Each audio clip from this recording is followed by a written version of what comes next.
Mine's Glaxo that I've been looking at just a little bit recently, and it's not actually a kind of immediate budget reaction type of thing here in the way that Rightmove is.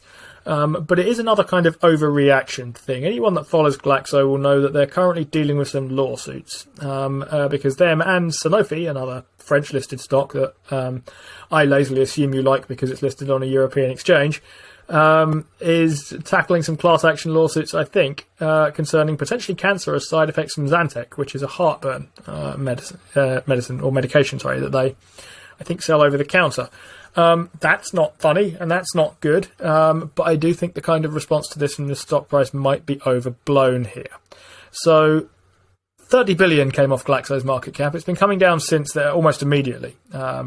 It's been coming down a fair bit since then as a result of more general stock market movements and being caught up in the general move of things, but 30 billion off seems like quite a lot to me. I didn't think this was an expensive stock before, although it wasn't one that I was particularly interested in buying.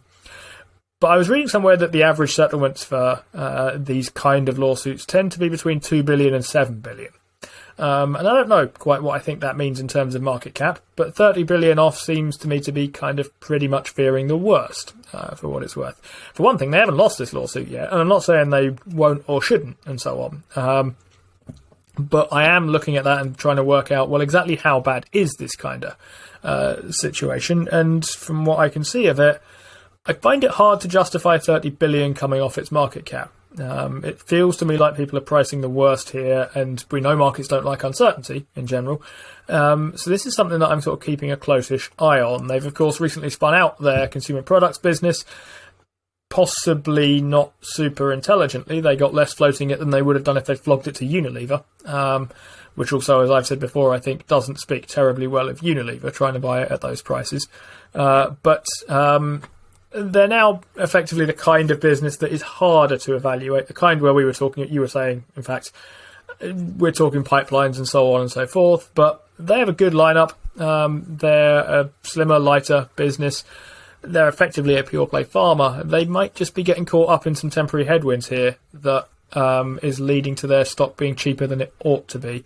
There's a dividend of a sort. I didn't look it up because I didn't think Paul was coming today. I'm just looking at their operating cash flow. So they look like they're doing about 10.5 billion in operating cash flow. That's in dollars because I was looking at the litigation as well. So even if the litigation comes in at half of what we're expecting at 15 billion, that's only 1.5 years operating cash flow. So you would assume that the business would be able to raise debt at a decent rate to cover that, to cover any shortfalls in that debt. So this to me doesn't look like this is, it's not the sort of problem that when you looked at something like 3M and you thought, God, if that lawsuit comes off, they're in serious bother. This looks like the sort of thing that GSK, should they lose, the case would quite comfortably be able to weather.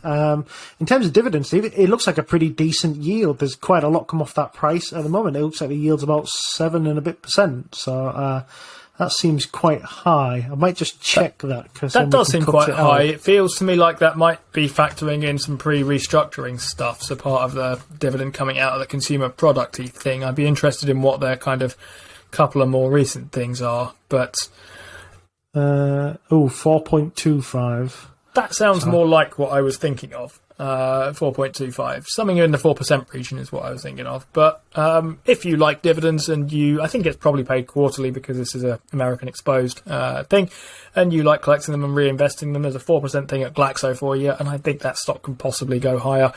If you are good at forecasting or interested in forecasting where share prices might go, which I'm not, but I think its cash flows are going to be pretty good.